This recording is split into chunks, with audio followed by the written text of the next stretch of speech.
हाँ जी बच्चों, आज के इस वीडियो में हम करेंगे ओसवाल का सैम्पल क्वेश्चन पेपर 5, इसका सेक्शन सी करेंगे। 11th क्वेश्चन आपके सामने है। देखो, Rampal decided to donate canvas for 10 tents. अब एक रामपाल था, उसने कैनवस डोनेट के टेंट बनाने हैं, 10 टेंट के लिए कैनवस डोनेट किया। 10 टेंट के लिए कैनवस डोनेट किया। Tent conical in shape with base diameter 14 metre and height 24 metre to a centre for handicapped person welfare. अब उसने एक कोन शेप का टेंट डोनेट किया है। ऐसे 10 टेंट डोनेट किए हैं जिसका रेडियस कितना है, डायमीटर दे रखा है उसने, डायमीटर 14, तो यानी कि रेडियस कितना होगा 7, and a height 24 metre, height उसकी कितनी है 24 मीटर। ठीक है, एक तो उसने ये का दिया है। और अब उसने क्या, if the cost of 2 metre wide canvas, अब एक कैनवस है जो 2 मीटर वाइड है, मतलब 2 मीटर वाइड कैनवस है। इस 2 मीटर वाइड कैनवस इज ₹40 पर मीटर। उसकी कॉस्ट कितनी है 2 मीटर वाइड कैनवस की, 40 पर मीटर, यानी कि 1 मीटर की कीमत ₹40 है। 2 मीटर चौड़ा तो वो है ही है कैनवस, कागज का होगा या कपड़े का होगा।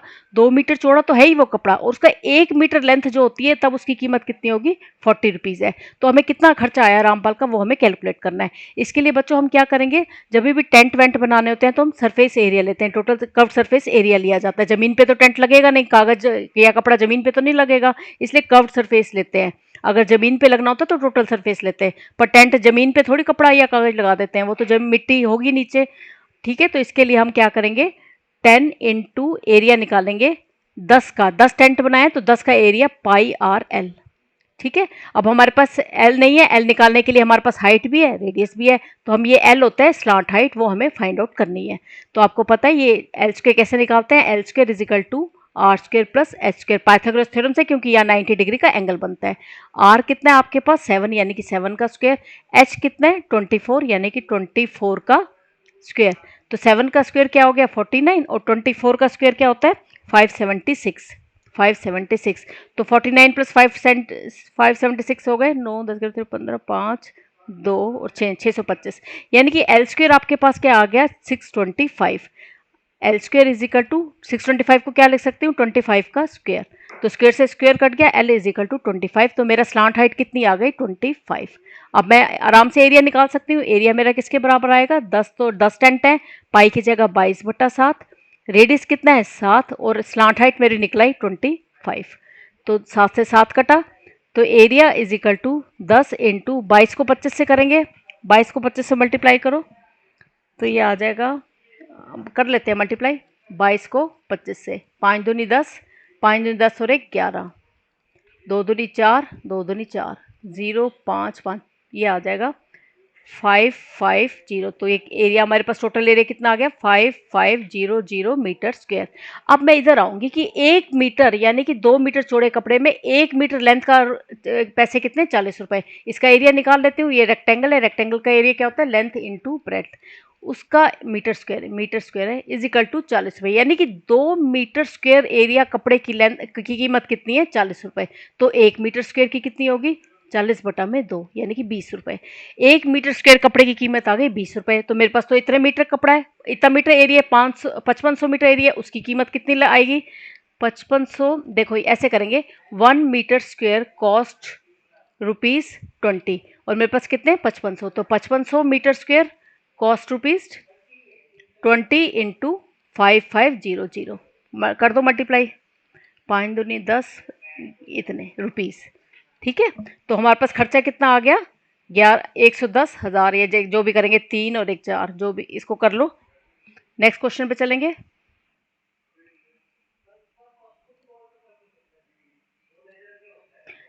देखो अब 12th क्वेश्चन पे आ जाओ। In the given figure 2 tangents TP and TQ are drawn to circle with centre O from an external point T, prove that PTQ is equal to 2OPQ। हमें प्रूव क्या करना है, देखो प्रूव आपको क्या करना है इसमें, PTQ is equal to 2OPQ। अब PTQ यानी कि ये वाला एंगल T, इसको मैं एंगल T लिख देती हूँ, मुझे आसानी हो जाती है।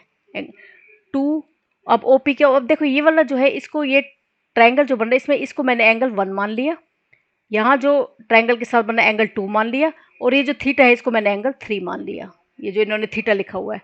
तो ओ पी क्यू क्या है, देखो ओ पी क्यू यानी कि एंगल 3 कह रहे हैं, एंगल 3 ये हमें प्रूव करना है।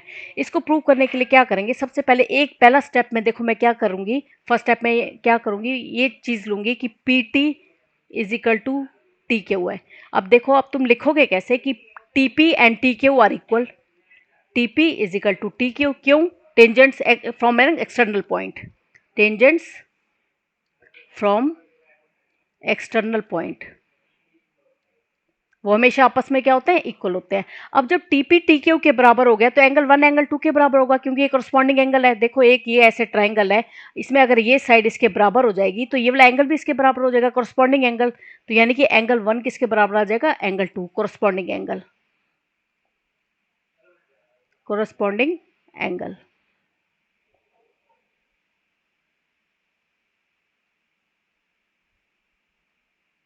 ठीक है, और अब देखो अब triangle low, in triangle T P Q, अब ये जो ट्राइंगल बन रहा है ना वो लो, देखो ये टी, ये टी, ये पी और ये क्यू, ये ट्राइंगल लो। इसमें क्या करोगे, angle 1 plus angle 2 plus angle T 180 के बराबर है। एक एंगल, एक ट्राइंगल के तीनों एंगल का जोड़ कितना होता है, 180। अब एंगल 1 एंगल 2 की जगह एंगल 1 लिख सकती हूँ, एंगल 2 एंगल 1 के बराबर मैंने अभी प्रूफ किया, plus angle T is equal to 180 degree, यानी कि 2 angle 1 plus angle T is equal to 180 degree. तो 2 angle 1 is equal to 180, T उधर ले जाऊंगी, माइनस एंगल टी हो जाएगा। तो एंगल 1 किसके बराबर आ जाएगा, 180, ये 180 माइनस एंगल टी बटा में 2, 2 इसके नीचे भी आ जाएगा तो ये बन जाएगा 90 और ये एंगल टी बाय 2।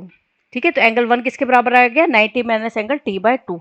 अब क्या करोगे, अब तुम्हें पता है एंगल जो रेडियस जो होता है टेंजेंट के साथ हमेशा 90 डिग्री का एंगल बनाता है। इसका बाकी का मैं यहाँ करूँगी, यहाँ देखना। देखो एंगल 1 प्लस एंगल 3 ये जो है ये एंगल हमेशा 90 का होता है, क्यों, रेडियस जो है टेंजेंट के साथ हमेशा 90 का एंगल बनाता है। अब तुम क्या लिखोगे, अब यहाँ लिखोगे tangent makes angle, tangent makes angle 90 degree with radius. तो यानी कि angle 1 plus angle 3 is equal to 90 degree. तो एंगल 1 किसके बराबर आ जाएगा, 90 माइनस एंगल 3 के, 3 इधर ले गए। अब ये भी एंगल 1 है देखो, और ये भी एंगल 1 है, लेफ्ट हैंड साइड बराबर है तो राइट हैंड साइड भी बराबर होगी। इसको मैं अगर एंगल इक्वेशन 1 मान लूँ, इसको इक्वेशन 2 मान लो, फ्रॉम 1 एंड 2, फ्रॉम 1 एंड 2। देखो इसकी लेफ्ट हैंड साइड बराबर है, ये भी एंगल 1 ये भी एंगल, तो राइट साइड भी क्या होगी, बराबर होगी। यानी कि 90 minus angle 3, sorry 90 minus angle 3 वो किसके बराबर आ जाएगा, 90 माइनस एंगल टी बाय 2 के। तो अब ये 90 से 90 कटा, ठीक है, तो माइनस से माइनस कटा, ये क्या आ जाएगा, एंगल 3 किसके बराबर आ जाएगा, एंगल टी बाय 2 के। यानी कि इसको क्रॉस मल्टीप्लाई करो, 2 एंगल 3 बराबर आ गया एंगल टी के। देखो यही हमने प्रूव करना था, देखो यहाँ पर मैंने लिखा हुआ है क्या प्रूव करना है, एंगल टी जो है 2 एंगल 3 के बराबर है, यही मैंने यहाँ पर प्रूव कर दिया। आप एंगल 1 2 3 करके करना, आसान हो जाएगा, तो आपका क्वेश्चन आराम से निकलेगा। ठीक है, यही हमने प्रूव कर दिया। अब नेक्स्ट पे चलेंगे।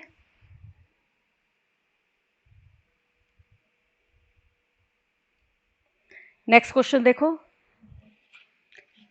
अब ये क्या कह रहा है, A B and C are the sides of a right triangle. अब एक राइट ट्रायंगल दे रखा है,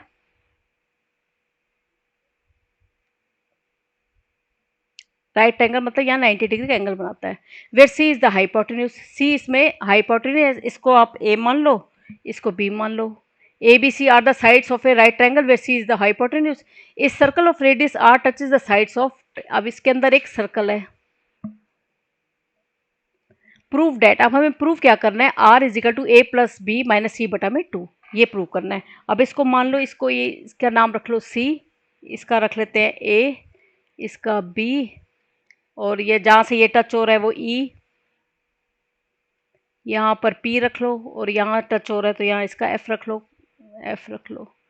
अब देखो ये बच्चे, ये रेडियस है, ये भी रेडियस है, ठीक है, यहाँ पर ये सर्कल का रेडियस है, जो ये आर है, ये सर्कल का ये भी रेडियस है, क्योंकि ये सेंटर है तो ये भी कितना होगा, आर होगा।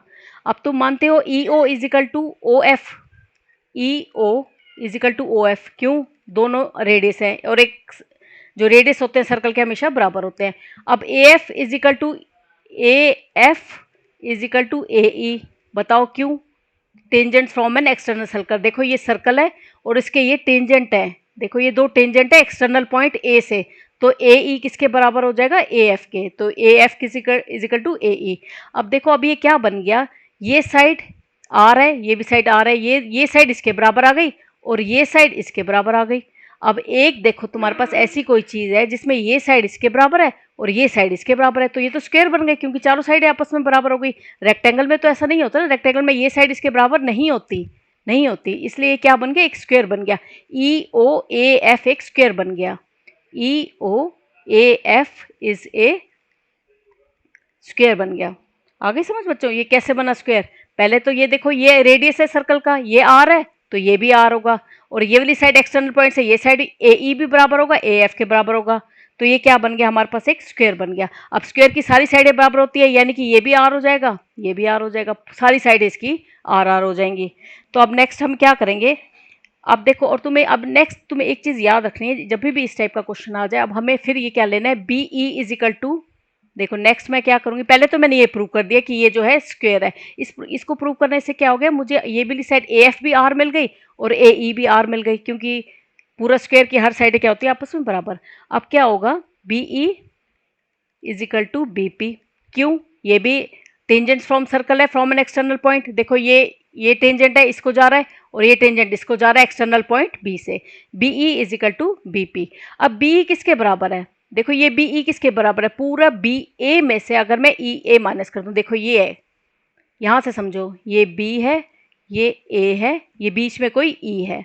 अब ये कह रहे बी ई किसके बराबर होगा? देखो ये बी ई किसके बराबर होगा? ये साइड, ये पूरे में से अगर मैं इस पूरी लेंथ में से ई ए माइनस कर दूं तो मेरा बी ई आ जाएगा। तो बी ई को मैं क्या लिख सकती हूँ? बी ए माइनस ई ए। ठीक है, और बीपी को क्या लिख सकती हूँ? देखो बीपी को इसी तरह मैं, ये देखो ये वाला बीपी है, बीपी को क्या लिख सकती हूँ? BC minus PC. पूरे बीसी में से अगर मैं पीसी माइनस कर दूं तो बीपी आ जाएगा। ठीक है, अब B A minus E A is equal to B C. अब पी सी किसके बराबर है? देखो पी सी अब एफ सी के बराबर है। देखो पी सी किसके बराबर है? एफ सी के, क्योंकि ये क्या है? एक्सटर्नल पॉइंट से दो टेंजेंट है सर्कल के जो हमेशा आपस में बराबर होते हैं। पी सी की जगह मैं क्या लिख सकती हूँ? F C. ठीक है, अब पुट करेंगे, बी ए की जगह मैं क्या लिखूँ? दे रखा है मुझे ये पूरा बी ए, किसकी लेंथ किसके बराबर है? बी के बराबर हमें लेंथ दे रखी है, पहले ही दे रखी है। बी ए की जगह मैं बी लगा दूं। अब ई ए की जगह, ई ए की जगह आर, अभी मैंने प्रूव कर दिया, ई ए की जगह आर लगा दूं। बी सी की जगह, बी सी की जगह मैं सी लगा दूं, पूरी लेंथ सी के बराबर है। और एफ सी, एफ सी की जगह मैं क्या लग सकती हूँ? एफ सी किसके बराबर है? पूरा ए सी में से अगर ए एफ माइनस कर दूं, पूरे ए सी में से अगर मैं ए एफ माइनस कर दूं, तो यानी कि B minus R is equal to C minus A C. क्या है मेरा? पूरी ए सी लेंथ किसके बराबर है? ए के, माइनस ए एफ पूरी लेंथ, ए एफ लेंथ ये रही, वो बराबर है आर के। बस हो गया। अब यहाँ पर इसको पुट कर दो, ये हो जाएगा B minus R is equal to C minus A plus R. बार माइनस था तो उसने अंदर के निशान चेंज कर दिए, तो बी बी माइनस सी इधर ले आती हूँ और ए भी इधर ले आती हूँ, निशान चेंज हो जाएंगे इनके, स्केल टू आर, और इस आर को यहाँ भेज देती हूँ, प्लस आर का हो जाएगा। ये हो जाएगा A plus B minus C is equal to two R. तो A plus B minus C बटा में two is equal to R, यही हमें प्रूव करना था। ठीक है बच्चों, इसमें सबसे पहले आपने क्या किया, फिर एक बार बता रही हूँ, पहले हमने ये जो बीच का रेडियस है उसको स्क्वायर पुट किया। स्क्वायर उसको प्रूव करने का क्या फ़ायदा हुआ? मुझे चारों साइडें आर आर के बराबर मैंने प्रूव कर दी। अब ये चारों साइडें मेरे आर आर के बराबर हो गई, फिर मैंने ये ले लिया बी ई किसके बराबर है? बी पी के बराबर है। क्या? ठीक है, तो नेक्स्ट क्वेश्चन पे चलेंगे। ठीक है, तो नेक्स्ट क्वेश्चन पे चलेंगे।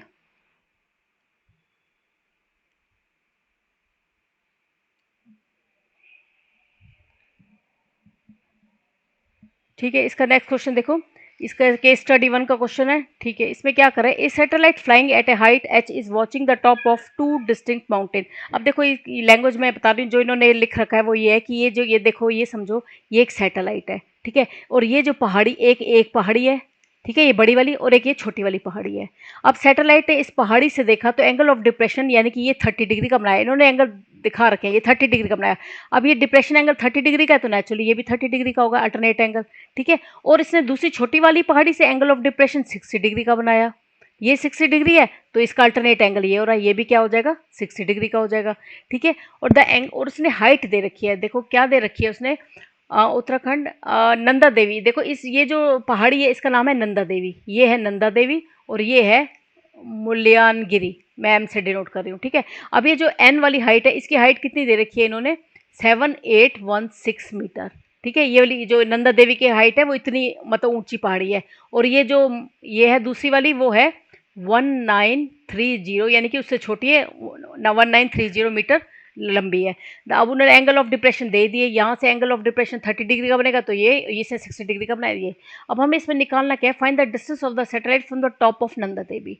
अब ये जो सैटेलाइट से इस टॉप नंदा देवी का जो टॉप है ये डिस्टेंस हमें फाइंड आउट करना है। ठीक है, ये वाला डिस्टेंस देखो फाइंड आउट करना है। इसके लिए तुम्हें पता है हमारे को फॉर्मूले पता होते हैं, हम या तो साइन कर लेंगे या कॉस का या टेन का। अब देखो हमारे पास ये एंगल हमेशा बेस के साथ बनता है, देखो ये हमारे पास बेस ये रहा, और उसने एक चीज़ और दे रखी है, कहते हैं जो सैटेलाइट है ना दोनों पहाड़ियों की जो चोटियों के बिल्कुल बीच में है, यानी कि यहाँ से जितना डिस्टेंस है और यहाँ से जितना डिस्टेंस है वो बराबर है, और दोनों पहाड़ियों के बीच का डिस्टेंस कितना दे रखा है उन्होंने, देखो यहाँ पर 1937 किलोमीटर। ठीक है, दोनों पहाड़ियों के बीच का डिस्टेंस कितना दे रखा है 1937 किलोमीटर।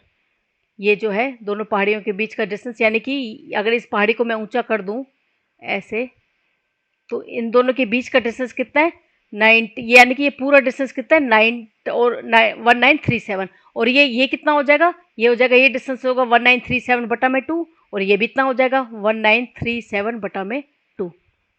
ठीक है, पर इसमें देखो इसमें ये मीटर में है ये किलोमीटर में है, तो देख लेंगे अगर जरूरत पड़ेगी तो, वैसे जरूरत नहीं पड़ेगी, ये किलोमीटर का ही हमें एंगल ही निकालना है। ठीक है, अब बात समझ में आ गई। इसमें देखो मैं फिर से आपको समझाती हूँ, एक सैटेलाइट से इन्होंने दो पहाड़ियाँ, एक बड़ी पहाड़ी नंदा देवी, एक छोटी पहाड़ी है ये मल्यानगिरी जो भी है। अब इसकी हाइट दे रखी है, इसकी हाइट दे रखी है, इन्होंने एंगल बना रखे हैं, डिप्रेशन एंगल यहाँ 30 डिग्री का तो यहाँ 30 डिग्री का बनेगा, और हमें ये वाली हाइट निकालनी है सैटेलाइट से इस बड़ी वाली पहाड़ी की चोटी की डिस्टेंस निकालना है। इसी तरह इस सैटेलाइट से छोटी वाली पहाड़ी की चोटी, यानी कि ये वाला डिस्टेंस हमें फाइंड आउट करना है। ठीक है, मतलब ये जो ये होता है ना, अब देखो एंगल हमेशा बेस के साथ बनते हैं, ये है बेस हमारा जिसकी यहाँ से यहाँ तक लंबाई कितनी है 1937/2। क्यों, अभी मैंने समझाया, क्यों ये मिड पॉइंट है, सैटेलाइट दोनों पहाड़ियों के मिड पॉइंट का है। ये पूरा डिस्टेंस दोनों पहाड़ियों की जो चोटी का जो डिस्टेंस है वो 1937 है, दोनों की चोटी अगर इसको मैं ऊंचा कर दूं तो इन दोनों पहाड़ियों की जो चोटी का डिफरेंस है वो 1937 है डिस्टेंस, तो ये इसका कितना हो जाएगा 1937/2, क्योंकि मिड पॉइंट है, आधा यहाँ हो जाएगा आधा वहाँ जाएगा। ठीक है, तो अब ये निकालने के लिए हम ट्रायंगल लेंगे, देखो मैं यहाँ सॉल्व करती हूँ। फर्स्ट क्वेश्चन है find the distance of the satellite from the top of Nanda Devi. पहले इसको फर्स्ट पार्ट सॉल्व करते हैं। इसमें देखो हमें पता है, देखो तुम्हें मैंने पहले भी इसमें डाल के, पंडित बद्री प्रसाद हर हर बोले, ये होता है साइन कॉस, ये टेन, कॉस क्या होता है B/H। ठीक है, बेस ये रहा, एंगल हमेशा बेस के साथ बनता है, बेस अपॉन हाइपोटेन्यूज ये, तो ये क्या हो जाएगा इन ट्राइंगल FAC, इसमें बेस कितना है AC और हाइपोटेन्यूज कितना है FA is equal to cos 30। इसमें मुझे तो कॉस वाला लेना पड़ेगा, टेन वाला नहीं, क्योंकि मेरे पास बेस है और मेरे को हाइपोटेन्यूज निकालना है, नेचुरली बेस और हाइपोटेन्यूज से मैं इसको कर दूंगी। ठीक है,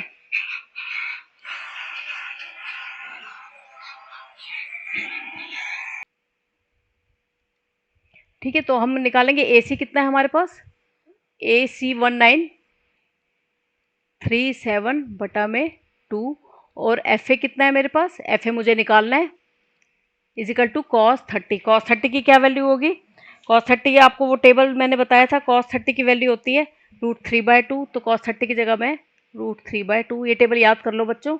ठीक है, अब क्रॉस मल्टीप्लाई करूँगी, 1937/2 FA इज इक्वल टू √3/2, तो मल्टीप्लाई होगा 1937 into 2 is equal to √3 into 2 into FA, √2 से 2 कटा, ये आ जाएगा 1937/√3 इज इक्वल टू FA। ठीक है, अब इसको सॉल्व कर लेना, सॉल्व कर लोगे इसको, 1937/√3 इसको सॉल्व करने का मैंने आपको तरीका बताया था, कर देती हूँ मैं सॉल्व। ठीक है, देखो √3 इसको सॉल्व करने का यहाँ बताती हूँ, 1937 बटा में √3, इसको √3 से रैशनलाइज कर देंगे, इंटू √3/√3। ये हो जाएगा 1937 इंटू √3, नीचे क्या हो जाएगा √3 इंटू √3 3। तो 1937 को 3 से डिवाइड कर देती हूँ पहले, ठीक है। पहले मैं 1937 को 3 से डिवाइड कर देती हूँ, इसको ऐसे लिख लेती हूँ 1937 इंटू बटा में 3 इंटू √3 ऐसे लिखा।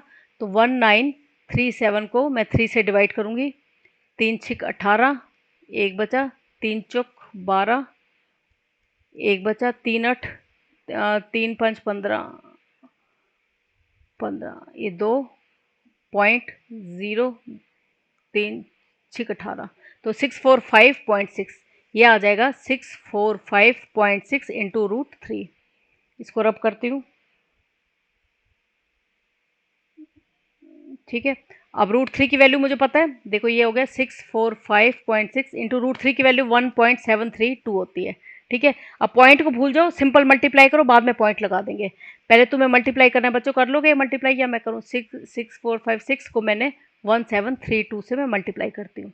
देखो 6 दूनी 12, 5 दूनी 10 और 11, 4 दूनी 8 और 1 9, 6 दूनी 12, फिर एक क्रॉस लगाया, 6 तिया 18, 5 तिया 15 और 1 16, 4 तिया 12 और 1 13, 6 तिया 18 और 1 19। अब फिर से करो, 7 छिक 42, 7 5 35, 35 और 4 39, हासिल 3, 7 चौक 28, 29 31, हासिल 3, 7 छिक 42, 43 44 45। कर लेना बच्चों ये मल्टीप्लाई, अब मैं तो छोटे बच्चों की तरह करके दिखा रही हूँ। करो फिर से, 6 5 4 और 6, करो, अब इनको ऐड करो, ये हो जाएगा 2 8 और 1 9, कोई गलती ना हुई तो ठीक होगा, 6 7 8 16 1 17, 2 3 6, 6 और 6 12, 18 19 20 होगा शायद, नहीं कितना हो गया, अ, ये आ जाएगा 1, ठीक है, ये हो जाएगा, मैंने कर रखा है, आप कर लेना इसको ऐड, 1 ये आएगा, ठीक है। तो ये इसका आंसर कितना आ गया, और पॉइंट कितने के बाद लगेगा, 3 ये रे प्लस 1 ये 4 के बाद, यानी कि 1 2 3 4, ये आ जाएगा 118 पॉइंट 1, 3 बार 1 है 8 पॉइंट, ठीक है, 11792। तो ये आपका आंसर आ जाएगा, ठीक है। तो अब इसमें मैं अब ये रब करके कहने का, ये मल्टीप्लाई करने का दिखाने का मतलब ये है कि तुम्हें रफ में वहाँ पर ऐसे ढंग से मल्टीप्लाई करने होंगे, नहीं तो मैं तो मल्टीप्लाई कर लेती हूँ, सीधा लिख देती, पर मैंने आज तुम्हें बता दिया कैसे मल्टीप्लाई करना है। चलो अब नेक्स्ट में है सेकंड पार्ट, देखो find the total distance of the satellite from the top of the mountain. इसमें भी हमें क्या निकालना है, ये जो सैटेलाइट का जो है, ये सैटेलाइट है, इससे इसका इस छोटी वाली पहाड़ी का डिस्टेंस निकालना है। इसके लिए भी हम क्या लेंगे, इन ट्राइंगल, ट्रायंगल लेंगे हम। ट्रायंगल में क्या, जो ट्रायंगल में नाम देखो, इसमें देखो, इसमें भी कॉस लगेगा, क्योंकि एंगल हमेशा बेस के साथ बनता है, ये बेस के साथ एंगल बन रहा है, एच पी अपॉन, ये H P upon H P upon, इसमें कर लो F P is equal to cos 60, 60 है ना, कॉस 60, ठीक है। तो एच पी हमें निकालना है, और एच पी वही है हमारा 19, डिस्टेंस देखो ये भी वही है 1937 बटा में 2, 1937 बटा में 2, बेस अपॉन, सॉरी मैंने उल्टा लिख दिया, सॉरी सॉरी सॉरी बच्चों, ये base upon, base upon perpendicular होता है, पहले बेस लिखेंगे, बेस हमेशा एंगल के साथ, यानी कि एच पी, ये देखो H P upon F P is equal to cos 60। H P हमारे पास है 1937 बटा में 2, एफ पी हमें निकालना है, कॉस 60 की वैल्यू आपको पता ही है, कॉस 60 क्या होती है, कॉस 60 आप देख लो, याद, ये आपको याद होनी चाहिए, कॉस 60 की वैल्यू होगी आपकी 1/2, 1937 into 2 is equal to 2 FP, तो 2 से 2 कटा, 1937 kilometre is equal to FP, यही हमें निकालना था। नेक्स्ट क्वेश्चन पे चलेंगे, क्वेश्चन आसान है, थोड़ा सा समझने वाला है।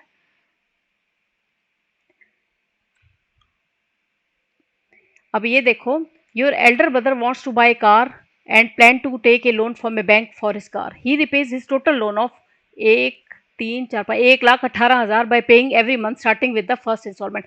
क्या कहता है, आपके एल्डर ब्रदर ने कोई एक लोन लिया कार के अमाउंट के, और उसने लास्ट में बेचारे ने 1,18,000 रुपये पे कर दिए.